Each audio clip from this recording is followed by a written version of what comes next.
کیا آپ جانتے ہیں کہ قرآن پاک کی ایک آیت سن کر صحابہ اکرام رضی اللہ تعالی عنہ بھی گھبرا گئے تھے۔ انہوں نے عرض کیا، یا رسول اللہ صلی اللہ علیہ وآلہ وسلم، ہم میں کون ہے جس نے کبھی گناہ نہ کیا ہو؟ پھر نبی کریم صلی اللہ علیہ وآلہ وسلم نے ایسی وضاحت فرمائی جس سے اس آیت کا اصل مطلب واضح ہو گیا۔ آخر وہ وضاحت کیا تھی؟ آئیں صحیح بخاری کی اس عظیم حدیث سے جانتے ہیں۔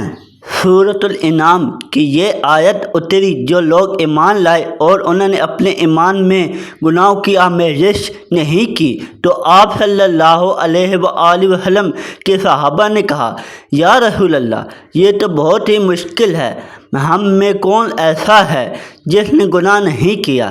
تب اللہ پاک نے سورۃ لقمان کی یہ آیت اتاری کہ بے شک شرک بہت بڑا ظلم ہے۔ صحیح بخاری حدیث نمبر 32۔ اس حدیث سے حاصل ہونے والے اہم اسباب: سب سے بڑا گناہ شرک ہے۔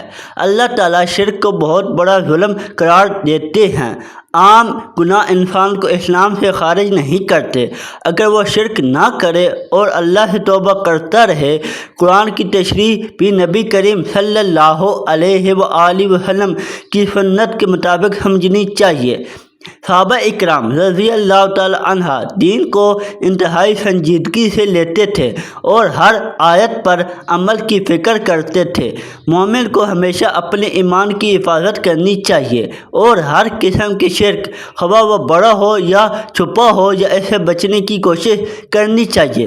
توبہ کا دروازہ کھلا ہے۔ اگر انسان سے گناہ ہو جائے تو وہ اللہ سے سچی توبہ کرے، کیونکہ اللہ تعالیٰ توبہ قبول کرنے والے ہیں۔